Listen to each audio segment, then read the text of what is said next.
Hello friends, welcome to the UGC NET commerce classes.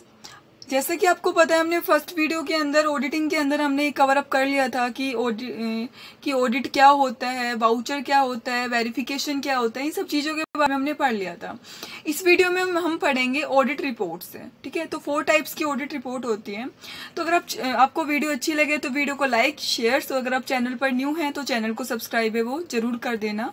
Okay, let's we start. देखो, जब financial statement रहता है, company के prepare हो जाते हैं, तो उसके बाद क्या कराया जाता है, ऑडिट कराया जाता है। ठीक है, तो इस दौरान जो ऑडिटर अपॉइंट किया जाता है, फर्स्टली तो ये होना चाहिए, वो इंडिपेंडेंट होना चाहिए। इंडिपेंडेंट फर्म मतलब आपकी फर्म से रिलेटेड नहीं होना चाहिए। देखो, अगर आपकी फर्म से रिलेटेड हुआ तो क्या होगा, पक्षपात करेगा। ठीक है, कि हो सकता है वो कंपनी के फेवर के अंदर रहता है, वो रिपोर्ट देगा, तो उस रिपोर्ट है उसको जो शेयर होल्डर है उस पर ट्रस्ट नहीं करेंगे, यानी जो स्टेक होल्डर वगैरह है वो उन पर ट्रस्ट नहीं करेंगे। ठीक है, तो ऑडिट रिपोर्ट क्या होते हैं, यानी जो ऑडिटर अपने ओपिनियन देते हैं वो होते हैं ऑडिट रिपोर्ट। ठीक है, तो देखो, there are 4 types of the audit report issued by the auditor on financial statement. Each types of audit report contain different meanings and message from auditor to users of financial statement है। Those audit report include the, देखो कौन कौन सी audit reports होती है। Unqualified audit report, unqualified audit report को हम clean audit report भी बोलते हैं। क्वालिफाइड ऑडिट रिपोर्ट है, उसके बाद डिस्क्लेमर ऑडिट रिपोर्ट्स है, एडवर्स ऑडिट रिपोर्ट है। अब हम 1 to 1 इनके बारे में ब्रीफली डिस्कस करेंगे। देखो, फर्स्टली आता है अनक्वालिफाइड ऑडिट रिपोर्ट है। अनक्वालिफाइड ऑडिट रिपोर्ट क्या होते हैं, सबसे अच्छा ओपिनियन माना जाता है। यानी जब आप के जो भी आप इंफॉर्मेशन देते हो उससे ऑडिटर सेटिस्फेक्शन हो जाते हैं, और ऑडिटर पाता है कि यानी जो आपके अकाउंट्स है, यानी जो आपके जैसे आपने फाइनेंशियल स्टेटमेंट के अंदर जैसे आपने कैश फ्लो स्टेटमेंट बना रखा है, या उनके अंदर कोई किसी टाइप की कोई मिस्टेक है ही नहीं, तो उस केस के अंदर जो ऑडिटर है वो क्लीन रिपोर्ट यानी अनक्वालिफाइड ऑडिट रिपोर्ट देता है। यानी जो अनक्वालिफाइड ऑडिट रिपोर्ट ये शो करते हैं, यानी जो आपके अकाउंट है उसमें किसी प्रकार का कोई भी गड़बड़ नहीं है, मतलब वो जो ट्रू एंड फेयर पोजीशन है उसको दिखाती है। तो उसको हम क्या बोलते हैं, उसको हम बोलते हैं unqualified audit report. Okay, the auditor to the financial statement when auditor found no material misstatement after the testing, यानी उसमें कोई मिस्टेक ही नहीं है, तो इस केस के अंदर ऑडिटर है वो अनक्वालिफाइड ऑडिट रिपोर्ट देता है। तो ये रिपोर्ट है, इसके ऊपर स्टेक होल्डर है वो ट्रस्ट करते हैं, ये गुड साइन माना जाता है कंपनी के लिए। ठीक है, unqualified audit report not only the apparently show to this shareholder that financial statement are true and fair presentation, यानी ये दिखाती है कि यानी जो फाइनेंशियल स्टेटमेंट बनाए गए हैं वो क्या है, बिल्कुल जो ट्रू एंड फेयर, मतलब बिल्कुल उसमें कोई किसी प्रकार का कोई फ्रॉड्स वगैरह नहीं है। तो इसको हम क्या बोलते हैं, इसको बोलते हैं अनक्वालिफाइड ऑडिट रिपोर्ट यानी क्लीन रिपोर्ट। ओके, इसके बाद आता है qualified audit report. Qualified audit report क्या होता है, यानी मतलब थोड़ी बहुत मिस्टेक है लेकिन उसका हर जगह इम्पैक्ट नहीं पड़ रहा है। ठीक है, थोड़ी बहुत मिस्टेक तो है आपके अकाउंट के अंदर, लेकिन उसका इम्पैक्ट इतना नहीं पड़ रहा है, अगर उसको सुधारा जाए तो सुधारी जा सकती है। तो उस केस के अंदर ऑडिटर है वो क्वालिफाइड रिपोर्ट देता है। ठीक है, the qualified audit report is the report that issued by auditor to the financial statement that are found. यानी देखो, फर्स्ट जो अनक्वालिफाइड ऑडिट रिपोर्ट थी, यानी उसमें तो क्या था, गैप को फॉलो किया गया था। गैप मतलब होता है जनरली एक्सेप्टेड अकाउंटिंग प्रिंसिपल। यानी क्वालिफाइड ऑडिट रिपोर्ट के केस में क्या है, मतलब थोड़ा जो गैप है वगैरह जनरली एक्सेप्टेड अकाउंटिंग प्रिंसिपल है उसको इतना फॉलो नहीं किया गया है, यानी उसमें थोड़ी बहुत गड़बड़ है। ठीक है, तो उस केस के अंदर ऑडिटर कौन सी रिपोर्ट देता है, क्वालिफाइड ऑडिट रिपोर्ट देता है। फॉर एग्जांपल, जैसे opening balance of the entity contain a large number of inventory, लेकिन डेट कुड नॉट वेरीफाई, लेकिन उसका भी वेरीफाई नहीं हुआ है।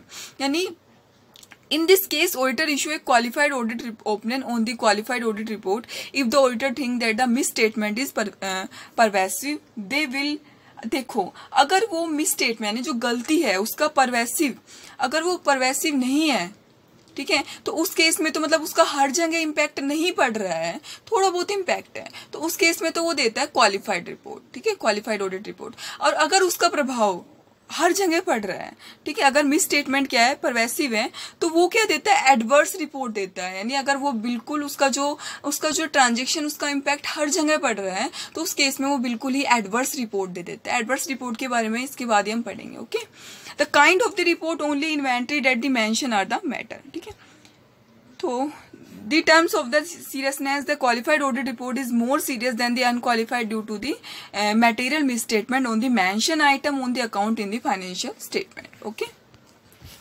उसके बाद आता है एडवर्स ऑडिट रिपोर्ट। ये कौन सी रिपोर्ट होती है? यानी बिल्कुल ही एडवर्स है, यानी जब ऑडिटर है ना, जब बिल्कुल ही गलत है आपके जो उस केस के अंदर क्या होता है, यानी उस ट्रांजेक्शन का इम्पैक्ट हर जगह पड़ रहा है, यानी जो आपने गलती की है, तो उस केस में ऑडिटर रहता है, ये एडवर्स ऑडिट रिपोर्ट देता है और ये कंपनी के लिए अच्छा साइन नहीं है। इससे कंपनी की जो गुडविल वगैरह इस पर भी इम्पैक्ट पड़ता है, क्योंकि बिल्कुल ही एडवर्स रिपोर्ट हो जाती है ये।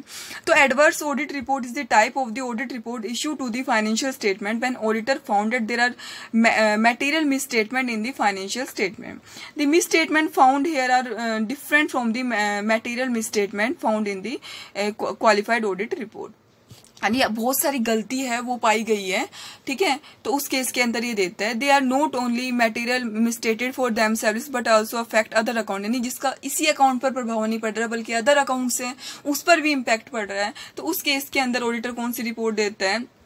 एडवर्स रिपोर्ट देता है, और मतलब इसका कंपनी के ऊपर अच्छा इम्पैक्ट नहीं पड़ता है। In most cases auditor also state all the material found the other matter in the message to the user of the financial statement be aware when they read in the financial statement for their own purpose। ठीक है, तो ये क्या होती है? Adverse report, यानी company के लिए ये बिल्कुल भी अच्छी नहीं मानी जाती। इसमें ऑडिटर के जो बिल्कुल ही एडवर्स ओपिनियन होते हैं, ठीक है, यानी ऑडिटर बिल्कुल भी सेटिस्फाई नहीं होता है, यानी उसको जो इन्फॉर्मेशन वगैरह दी गई है उससे वो बिल्कुल सेटिस्फाई नहीं होता है, या कंपनी की जो मतलब जो फेयर पोजीशन नहीं बताती है, ठीक है, फ्रॉड्स वगैरह उसको दिखाई पड़ता है, तो उस केस में वो एडवर्स रिपोर्ट है वो देता है अपने। उसके बाद आता है डिस्क्लेमर ऑडिट रिपोर्ट। देखो ये अगर मैं बताऊं तो ब्रीफ में ये क्या होता है, अगर मान लो ऑडिटर है, ऑडिटर को इन्फॉर्मेशन चाहिए होती है, यानी जो अगर वो वाउचर्स वगैरह उनको जो इन्फॉर्मेशन ही अगर हम सही प्रोवाइड नहीं कर रहे हैं, तो ऑडिटर है कैसी, मतलब पॉजिटिव या नेगेटिव, मतलब दोनों ओपिनियन देने के अंदर ऑडिटर क्या होता है? सक्षम होता है। यानी auditor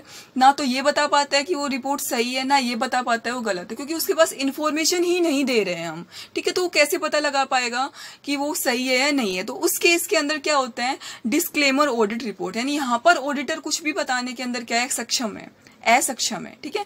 the disclaimer audit report is the issue of the financial statement where there is a matter to auditor independence and those matter cause auditor not to able to obtain sufficient audit evidence, यानी उसके पास evidence ही नहीं है, तो उस case के अंदर वो कोई भी रिपोर्ट देने के अंदर क्या होता है? असक्षम होता है, ठीक है। This has happened when auditors are prevented to access to certain information related to the terms of account in financial statement while those items on accounts are believed to be materially misstated, ठीक है। तो auditor might not issue the disclaimer opener if the restriction are made only on the items और account and material misstated but not pervasive, ठीक है, यानी ये क्या होता है? जब ऑडिटर को कोई इन्फॉर्मेशन ही नहीं दी जा रही है, मतलब उस चीज से रिलेटेड है, तो ऑडिटर कुछ भी बताने के अंदर मतलब ये नहीं बता पाता कि वो ठीक है या नहीं है, ठीक है, पॉजिटिव दे या नेगेटिव दे, तो इसके अंदर ऑडिटर है डिस्क्लेमर ऑडिट ओपिनियन जारी करता है, यानी मतलब उसके पास मतलब एविडेंस है वो उसकी कमी है, जिसके कारण वो कुछ भी बताने में क्या है? सक्षम है, ठीक है। तो फ्रेंड्स ये थी आपकी ऑडिट रिपोर्ट है। अगर आपको वीडियो अच्छी लगे तो वीडियो को लाइक शेयर, अगर आप चैनल पर न्यू हैं तो चैनल को सब्सक्राइब कर देना, ठीक है। इसके बाद मिलते हैं हम नेक्स्ट वीडियो के अंदर। Okay, thank you.